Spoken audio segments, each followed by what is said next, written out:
তো অনেক হইচই আনন্দ হুল্লোড় করার পর এবার একটুখানি থিতু হলাম। সব কিছু কালকেও বিজয়া সম্মেলনী হয়েছে, খুব ভালো কেটেছে, কালকে খুব আনন্দ হয়েছে। তো সেই সমস্ত কিছু সেরে এবার একটু ঘরে বসলাম আর কি। কিন্তু এইবারে দুর্গাপূজায় যে পরিমাণ আনন্দ হয়েছে না, মানে আমি ভাবিনি যে এরকম আনন্দ আমি পাবো কোনো দিন। আগে তো ঘরেই বসে থাকতাম, দুর্গাপূজা মানে আর কি, ঘরে বসে থাকতাম, অঞ্জলি দিতে যেতাম, ঠাকুর দেখতে যেতাম সবার সাথে, এই ছিল। আর এবারে একদম মানে নির্মল আনন্দ সবার সাথে। শিপ্রা যদি আমাকে টেনে নিয়ে না যেত যে চল তুই ঘরে বসে থাকিস, তুই দেখবি, চল আমাদের ক্লাবে যোগ দিবি, চল দেখবি কত আনন্দ, জোর করে যদি আমাকে নিয়ে না যেত না, তাহলে সত্যি কথা বলছি আমি এই মানে এত আনন্দের ভাগিদার হতে পারতাম না। এত মানুষের সঙ্গে আমার পরিচয়ও হতো না, এত ভালোবাসাও সবার পেতাম না।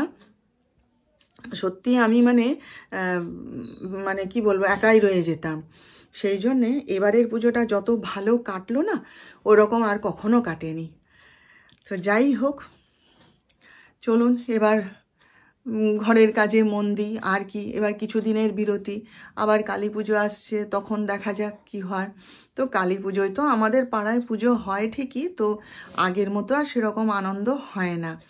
আগে আগে হতো, খুব আনন্দ হতো, পাড়ার সবাই মিলে মিশে হইচই করে আনন্দ করতাম।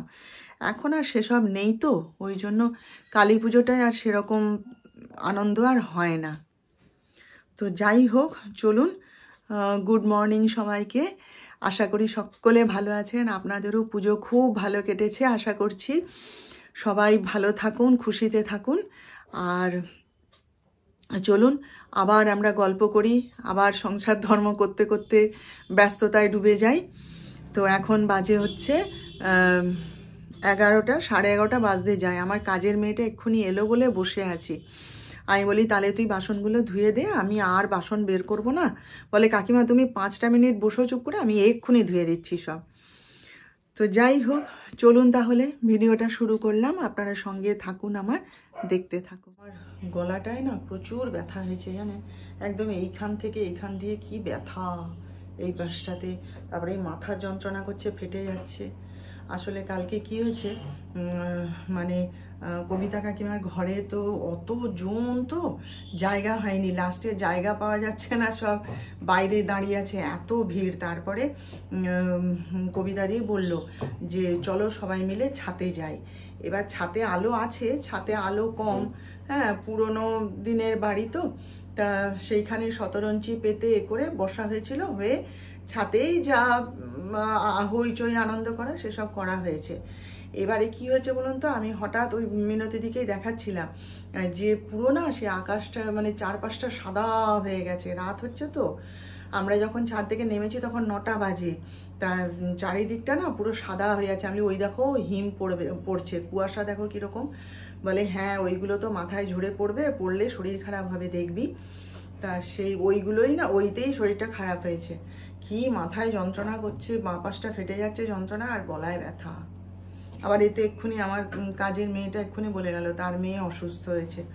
আসলে কি বলুন তো, হালকা আস্তে আস্তে সিজন চেঞ্জ হচ্ছে তো, শরীর খারাপ তো হবেই। তারপরে ওই হিম পড়েছে কাল মাথায়, বেশ যন্ত্রণা, বাঁদিকটা দিয়ে খুব যন্ত্রণা করছে।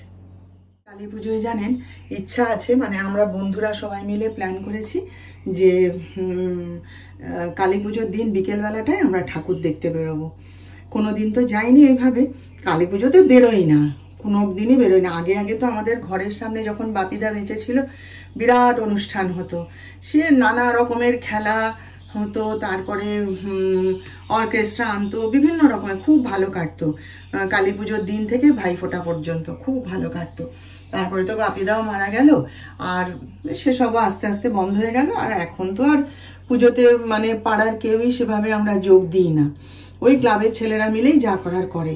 আগে আগে খুব বড় করে হতো, বললাম না, ধুমধাম করে হতো। তো যাই হোক, সেই জন্যে আমরা সবাই মিলে প্ল্যান করেছি। তা দেখি এখন কতদূর কি হয়। তারপরে আমার বান্ধবীটি সে আগে সুস্থ হোক। এই পুজোর সময় নিজের বিজনেস নিয়ে সে এতটাই ব্যস্ত ছিল, নাওয়া খাওয়ার সময় পায়নি, ব্যাস অসুস্থ হয়ে পড়েছে। এই তো কালকে তো যেতে পারেনি, তার তো জ্বর, সে নাকি অজ্ঞান হয়ে গেছিল দুবার, তার সঙ্গে আমার দেখা হয়নি, দেখা হলে জিজ্ঞেস করব। তারপরে বমি করছে, হ্যাঁ দুর্বল, তো ওই অত পরিশ্রম করেছে তো যার ফলে ওরকম অসুস্থ হয়ে পড়েছে। কালকে আমি আর অনিন্দিতা আলোচনা করছিলাম তো তো এখন দেখা যাক, ওই তো উদ্যোগ নেয়, তো দেখা যাক এখন কি হয়। আপনাদের বললাম আগে থেকে আর কি প্ল্যানটা হয়েছে, সেই জন্য দেখা যাক এখন কি হয়। গেলে পরে নিশ্চয়ই আপনারা দেখতে পাবেন, আপনাদের জানাবো তো অবশ্যই। কি কি রান্না করলাম, এটা হচ্ছে বেগুন দিয়ে নোটে শাকের চচ্চড়ি, হ্যাঁ এটা হচ্ছে কাঁচা কলার দম, আর এটা হচ্ছে আলু দিয়ে ওদের জন্যে, আর এই যে মুসুর ডাল করেছি আজকে, আর এখানে হচ্ছে ডিম ভাজা, এই হচ্ছে পুঁই মিচুড়ি, আর এই হচ্ছে মাছের ঝোল। এই আজকে রান্না করলাম, দুপুরের রান্না আজকে আমাদের। যে বাড়ি ফিরে মুখ হাত ধুয়ে গাটা ধুয়ে এই যে সন্ধ্যা প্রদীপ জ্বাললাম, আর আমার গোবিন্দকে এই যে জল মিষ্টি দিয়ে খেতে দিলাম। কালকে তো সন্ধ্যা দেখিয়ে দিয়ে চলে গেছিলাম, সময় পাইনি, তারপরে রাত হয়ে গেছিল তো অনেকটাই ফিরে এসে আর ইচ্ছে করেনি, তো ডাক্তার সাহেব ওদেরকে শয়ন দিয়ে দিয়েছিল। তো আমি আজকে এই যে জল মিষ্টি খাইয়ে দিলাম, দিয়ে এবারে মুখ হাত ধুয়ে শয়ন দিয়ে দেবো। আমি একবারেই শয়ন দিয়ে দিই, 10 বার ধরে কে আসবে বলুন, ওই জন্যই সন্ধ্যা প্রদীপ জেলে সন্ধ্যা দেখিয়ে ওদেরকে খেতে দিয়ে তারপর শয়ন দিয়ে একবারে উঠি।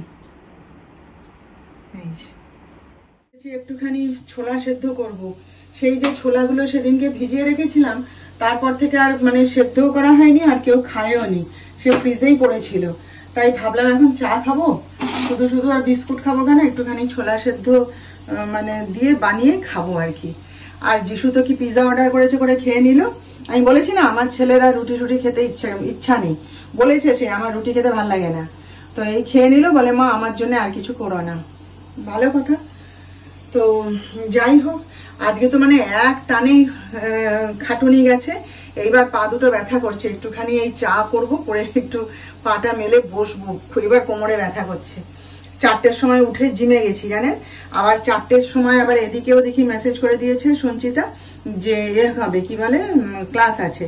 তা আমি বললাম যে 4টের সময় তুমি আসতে পারবো না, আমি 5:30টায় আসবো। বলে না বৌদি হবে না, 5:30টায় এলে দেরি হয়ে যাবে, আর এই মানে কালী পুজোর আগে এটাই ওর লাস্ট ক্লাস, ও তারপরে বেরিয়ে যাবে, চলে যাবে বাড়ি। তখন আমি বলি যে তাহলে এবার ওদিকে জিমটা দেখুন শুক্রবারে যাইনি, শনিবার আমি যাই না, এবার আজকেও যদি না যাই তাহলে রেগে যাবে বাড়িতে, জানেন তো। তা আমি তাই বললাম যে তাহলে তুমি ক্লাস শুরু করো, আমি 4টে থেকে আমি 5টার সময় এসে জয়েন করব। বলে তাই এসো। বলে জিমে গেলাম, সেখানে অল্প একটু যা শিখলাম, ট্রেডমিল, সাইক্লিং, তারপরে সিট আপ, ভাইব্রেশন, এগুলো নিয়ে চলে এসেছি। আজকে প্রীতিবাবু জিজ্ঞেস করছিলেন, কার্ডিওটা খুলে দিয়েছিলেন করার জন্য, আমি বলি আজকে না কালকে করব। বলে আজকে কেন নয়, আজকে নয় কেন, আমি বললাম যে আজকে ক্লাস আছে, তো আর কিছু বলেনি। তো দেখি ওটা চেঞ্জ করে নিতে হবে। যদি ও বলছে যে সোমবার থেকে, এবার থেকে আমাদের যে গ্রুপের যে ডেটটা সেটা সোমবারে দিয়েছে, তাহলে আমি তো শনিবারে যাই না, এবার থেকে যাব, শনিবারে করে আসবো, সোমবারটা অফ করে দেবো। বলছে হ্যাঁ তাই করো, তুমি তাহলে সবার সঙ্গে 4টের থেকে ক্লাস করতে পারবে। তো ওখান থেকে 5টার সময় বেরিয়ে এসে আবার টোটো ধরে এখানে এলাম, এসে আবৃত্তির ক্লাস করলাম। দেখি সবাই এসে গেছে, ঘর ভর্তি একদম, ক্লাস চলছে, তো জয়েন করলাম, করে শিখলাম। সবার সঙ্গে শিখতে না খুব ভালো লাগে জানেন, ওই একা একা তো বিরক্তি লাগে, সবার সঙ্গে বেশ হই চই করে হাসি মজা করে সবকিছুই একসাথে শিখলে ভালো লাগে, আনন্দ করে শেখা যায়, তাই না। সেখান থেকে শিখে আবার পিয়ালিদির সঙ্গে গল্প করতে করতে এই পর্যন্ত এলাম। পিয়ালিদি আমাদের ওই পাড়াতে থাকে, পাশের পাড়ায়। তো সেখান থেকে যে কথা বলছিলাম, সেখান থেকে এসে আবার ঘরে ঢুকে দেখি না, হায় আমার বিস্কুট নেই, আমি খাবো কি, বিস্কুট ছাড়া আমার একটা মুহূর্তও চলে না। এবারে সকালে উঠে কি বিস্কুট খাবো, তারও কিছু নেই। আবার এরা যে বিস্কুট খাবে সে বিস্কুটও নেই, ছেলেটাও বিস্কুট ছাড়া কফি টফি খায়, তো তখন বিস্কুট খোঁজে। আমি তারপরে ডাক্তার সাহেবকে ফোন করলাম জানেন, কিন্তু ও তো ফোন ধরলো না। আমি বলি দূর বাবা, তা আমি গিয়ে নিয়ে আসি। এমনিতেই জিম থেকে ফেরার পথে আমি নিয়ে আসতাম, তো তাড়াহুড়োয় চলে এসেছি, তো তখন আর সময় করে উঠতে পারিনি। দিয়ে আবার একটু চিড়ে ভাজা জল খেয়ে নিয়ে আবার হাঁটতে হাঁটতে হাঁটতে হাঁটতে গেছি জানেন। গিয়ে বিস্কুট টিস্কুট সব কিনলাম, পাউরুটি কিনলাম, কিনে তখন ভাবছি কি না বাবা আর হেঁটে যাব না, এবার যদি হেঁটে যাই আমার পা যন্ত্রণা করবে আর আমি পারবো না অতটা হেঁটে যেতে। আবার বলে একটা টোটো করে এই ঢালের কাছে এসে নেমে আবার হাঁটতে হাঁটতে বাড়ি এলাম। এসে তারপরে তো ডাক্তার সাহেব তো দেখি খেয়ে দিয়ে আবার বেরোলো, আর আমি আবার গাটা ধুয়ে আগে তাড়াতাড়ি ঠাকুরের শয়ন টয়ন দিয়ে এই এসেছি, একটুখানি চা করব আর এই করব কি বলে ওই ছোলা সেদ্ধ খাবো।